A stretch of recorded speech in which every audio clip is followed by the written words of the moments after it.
Здравствуйте. В эфире «Эхо Москвы» в Уфе программа «История башкирских родов». У микрофона Руслан Валиев и Салават Хамидуллин, руководитель автономной некоммерческой организации ШЖР. Добрый день, Салават. Здравствуйте. Продолжаем наш цикл программ, и сейчас мы говорим о башкирских восстаниях. Сегодня будет очередное восстание, которое у нас случилось в начале 18 века, а именно в 1704-711 годах. Все верно? Все верно. Это восстание, оно занимает, в общем-то, особое такое место в истории Башкортостана. Когда говорили о прошлых восстаниях, на этом внимание особо не акцентировал, но вскользь проходило у нас, что каждое у нас восстание, оно имело свое народное название. Народ он же не периодизировал, не говорил там, например, башкирское восстание 1662-64 годов, не говорил. Там было название Дайчиновщина, допустим, у этого восстания. Потом был Сеитовский бунт. 1681-1684 года. Теперь мы приходим к башкирскому восстанию 1704-11 годов. В народе имело название Алдаровщина. Рычков там и другие дореволюционные авторы его называли там Алдар-Кучумовское восстание. То есть мы в названии уже видим имена вождей этого восстания. Во-первых, Алдар, Исикеев, Кучум, Тюлекеев. В начале XVIII века, как известно, Россия вступила на путь таких коренных перемен, затронувших все стороны жизни страны. Было связано с реформами Петра I. И вот эти реформы Петра вызвали восстание на окраинах. Непосредственной причиной были вот эти злоупотребления чиновников, так называемой Ижорской, Ингерманландской или Семеновской канцелярии. Это была такая канцелярия, которую управлял светлейший князь Меньшиков. Началась Северная война, и нужны были деньги. И вот эта канцелярия занималась, условно говоря, вытрясанием денег из народа. Придумывались совершенно фантастические налоги и так далее, и так далее. А чиновники злоупотребляли каждый по-своему или как-то централизованно это было? Я думаю, что они на местах, сейчас мы дальше коснемся, там совершенно какие-то фантастические налоги изобретались, похожие на какую-то абсолютную самодеятельность. Но все-таки глубинные причины были несколько иными. Заключались в том, что Петр I решил пересмотреть вековую традицию взаимоотношений между Башкортостаном и Россией. Такая у него империя какая-то вся разнокалиберная. Вот тут Башкирия, там у нее какой-то свой тип отношений с Россией, Там Кавказ. Решил все унифицировать по примеру западных стран. И его так называемая губернская реформа. Самая главная причина была в этой губернской реформе. Он решил поделить страну на несколько типовых единиц. Чисто по территориальному принципу. По территориальному принципу все подданные должны, иметь одни и те же права, без учета исторических особенностей, по которым вся эта империя складывалась. Ведь там же империя, чем она отличается, допустим, Российская империя, мы говорим о ней как о Евразийской империи. Ведь и Московское государство, хотя так не называлось, была Евразийская империя, асимметричная, говоря сегодняшним языком, федерация. Разные территории имели разный статус. Центральная часть России – это одно, Башкирия – это другое. Украина тоже, кстати, Мы знаем, что там у нее был особый статус в то время, там было гетманское управление, это не была такая, типовая территория. И это все началось ломаться. И все это вызвало недовольство. Башкирию подчинили непосредственно вновь образованной Казанской губернии. Сразу в Башкирию приезжают эти казанские чиновники, Арестов, и другие. А давайте озвучим территорию этой губернии. Какие современные области и республики вошли? Будем считать, что вновь образованную Казанскую губернию вошла сам непосредственно Казанский край, и огромный Уфимский уезд. А что такое Уфимский уезд в те времена? Это не то, что какая-то Уфимская губерния позднейшая, и даже не Оренбургская губерния. Это гораздо шире. Специально это была единица создана для того, чтобы включить всех башкир туда без исключения, с их вотчинными территориями. А вотчинные территории башкир тогда, начинались у Саратова и заканчивались на территории у современного Кургана. Представляете, от Волги до Тобола. Включили эту огромную территорию в состав Казанской губернии. И возникла такая огромная Казанская губерния, в чем-то она предвосхитившая позднейшую Оренбургскую губернию, которая тоже доходила вплоть до Аральского моря. Что такое было в то время Казанская губерния. И самое главное, башкир лишили права теперь уже непосредственно обращаться к царю. У них было такое право эксклюзивное. То есть по любому поводу они ехали в Москву и, писали челобитно, и царь по этой традиции, установившейся со времен Московского царства, должен был их принять и выслушать. Теперь нет, поездки в Москву отменяются, есть у вас губернатор, едете к губернатору, пишите ему, а он там посмотрит, стоит ли царь-батюшку беспокоить или нет. И в этот момент в Башкирию прибывают прибыльщики, которые изобретали новые налоги, Жихарев и Дохов, которые действовали от имени Ижорской канцелярии, и объявили о введении 72 новоприбыльных статей. И самый знаменитый налог, который уже стал такой притчей во языцах, знаменитый налог на цвет глаз.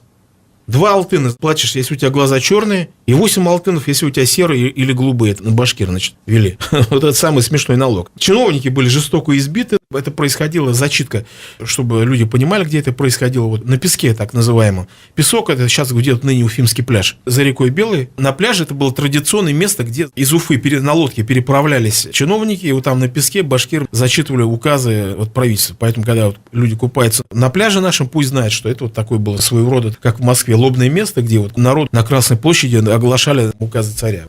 Чиновники были избиты. После этого для наказания вот этих хулиганов в Уфу прибывает в начале 1705 года уже комиссар из Ижорской канцелярии Александр Сергеев. А между тем, после вот этого избиения, почему восстание 4 годом датируется, уже все, началось это брожение там, и местами уже началось вооруженное столкновение. И вот прибывает Сергеев из Казани. Причем прибывает в сопровождении 6 драгунских и солдатских полков, потому что восстание уже здесь. Приехал и сказал: покуда где он в Уфе, будет то и Москва. Вот башкиры же непосредственно в Москву обращались. И вот типа я здесь, я вот для вас Москва, вот за вас, значит, здесь все порешают. Тем самым вот башкирам официально было отказано в непосредственных контактах с царским правительством.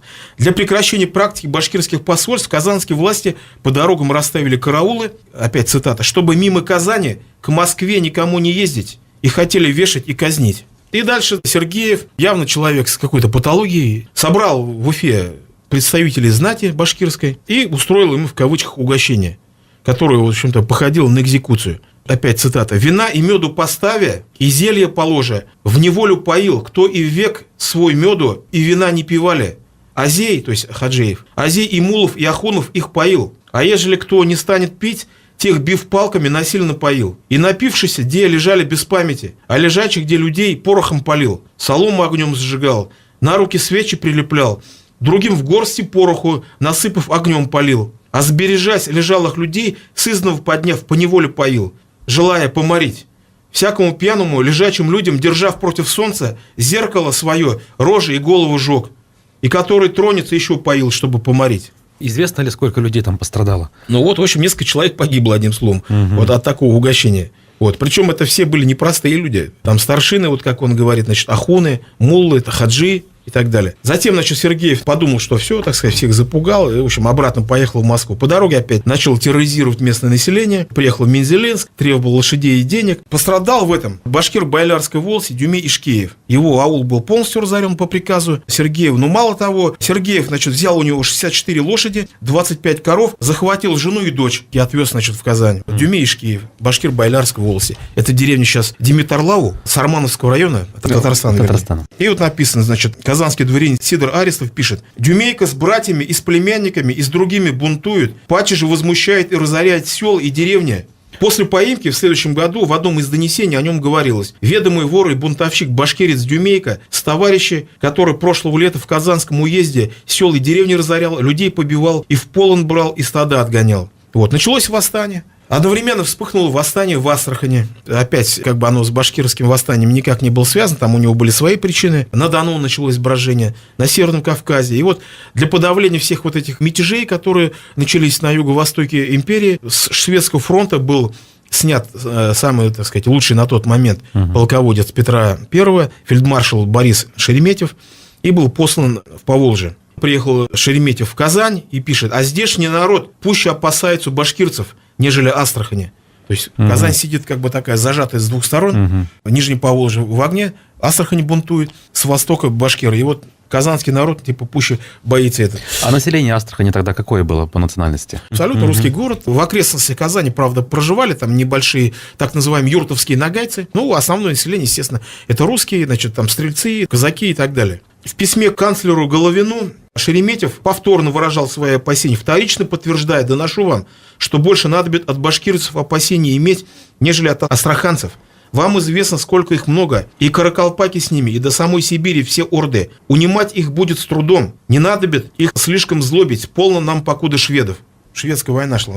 То есть, действуя вот по этой логике, Шереметьев, в общем-то, начал такие реверансы в сторону башкир. Почему? Потому что он был до 1705 года на шведском фронте, и как раз под его руководством сражался один отряд башкирской кавалерии. В кавалерийском корпусе там башкиры служили, поэтому многие его лично знали. Шереметьева, приехали к нему в Казань, встретились, значит, вот так, объяснили ситуацию.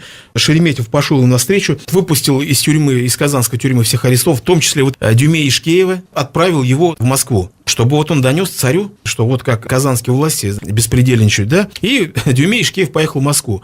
Как только, значит, казанский вице-губернатор Кудрявцев и губернатор Апраксин и вот эти дворяне Арестовы и так далее, которые тогда в Казани играли за главную скрипку, узнали об этом, они предприняли целую спецоперацию против вот этого Дюмея Ишкеева. Послали, значит, огромное количество своих людей, потому что Дюмей Ишкеев приехал в Москву, и вот он, не доезжает до этого посольского приказа, куда он должен был донести все, и был перехвачен и обратно доставлен в Казань. Вот представляете, да? Дюмея Ишкеева, в общем-то, повесили. И вот эта весть, дескать, Шереметьев пошел нам навстречу, казанские, значит, все равно сделали свое дело, Дюмей Ишкеев был повешен, это стало вот последней каплей, и, в общем-то, Башкирия вся восстала. Показательно, кто вождем этого восстания становится? Алдар Исикеев. Это один из известных башкирских тарханов, герой Азовского похода. Как известно, в 1695-96 годах Петр I, первое проба оружия его случилось вот как раз в ходе Азовских походов. Он собрал армию и пошел осаждать турецкую крепость Азов, которая находилась в низовьях реки Дон. Было два похода, первый и второй, и вот Алдар Исикеев, как башкирский тархан, он должен был, значит, участвовать в этом походе, и, как и другие башкирские тарханы со своими отрядами участвовали. И вот во втором Азовском походе этот Алдар, в общем-то, отличился. Когда вот осадили турецкую крепость, турки по такому обычаю средневековья предложили перед штурмом устроить поединок богатырей. И вот с турецкой стороны вышел там какой-то черкес, как вот пишется в источниках по национальности. И вот из 70-тысячного войска решено было выставить Алдара Исикеева, короче. И вот Алдар выходит, и начинается поединок. В поединке Алдар побеждает вот этого черкесского богатыря, потом происходит штурм Азовской крепости, и вот Петр I на радостях-то и медаль ему дал, милостями всякими осыпал. В общем-то, они были знакомы. И поэтому Алдар вернулся, там, почивал на лаврах. Видимо, и особо-то и не собирался участвовать в этом восстании, поскольку тарханы – это как раз вот люди, которые служили правительству. Но в 1707 году князь Урусов, это уже уфимский дворянин, с каким-то отрядом зашел, там, разорил его вотчину, и вот это стало формальным поводом, по которому, в общем-то, и Алдар Исикеев включился в борьбу. И вот включение в это восстание сыграло вот решающую роль. Дополнительный импульс получился. Оно, вялотекущее восстание, приобрело лидера, и под его началом сразу собралось повстанческое войско. И вот он узнал как раз в этот момент, что из Уфы выступило войско под предводительством казанского дворянина Хохлова, усиленный уфимский полк. Кстати, где очаг сопротивления был в вот, этот момент? Выступил на Ногайскую дорогу, выступил из Уфы и пошел на юг вдоль реки Белой. Там 1300 человек, усиленный полк. И вот около горы Юрактау Алдар Тархан атаковал уфимский вот этот полк. Там шло сражение несколько дней, и полк был разбит. На помощь этому полку выступили еще два полка, полк Арестова и полк Риддера. Ну и они понесли потери, и с потерями были вынуждены отступить и запереться в Табынской крепости, вот эти все остатки вот этих разбитых сил. Табынская крепость, это вот мы знаем, территория Гафурийского района, казачий городок был, в Табынской крепости закрылись и, в общем-то, сидели там далее в осаде. Причем, что самое удивительное, на стороне башкир, когда началось это сражение, из полка Хохлова там несколько уфимских дворян, человек там 15-20, перебежал на сторону башкир, уфимские дворяне. Ведь подчинением Уфимского уезда Казанской губернии были недовольны не только башкиры, но и уфимские дворяне, русское население было. Они потеряли доходы. Все самые вот важные места там по сбору ясака и так далее, по управлению краю заняло это казанское дворянство. Сели, захватили, и, естественно, уфимское дворянство было крайне недовольно. И вот во время восстания потом им, много лет спустя им вменялось, что вот вы там такие-сякие изменники, даже было там целое дело, там расследование, почему там уфимский дворянин Аничков и группа других дворян перебежали на сторону бунтовщиков. То есть, конечно, это было башкирское национально-освободительное движение, но оно имело и большую регионалистскую составляющую. Даже такой факт, что за все время восстания башкиры даже не предпринимали ни разу попытки штурма Уфы. То есть они там шли куда угодно, там Казань разоряли, Сибирь там разоряли, но Уфу вообще не трогали, там они как бы в таком островке жили. То есть большая была такая регионалистская составляющая. После вот этого поражения, которое понесло царское войско в битве под Юрактау, вся Башкирия восстала, так скажем. Здесь интересны связи. Алдар ведь он был не просто такой выдающийся воин и полководец. Он был стратегом, у которого были свои какие-то геополитические планы, о которых мы еще поговорим.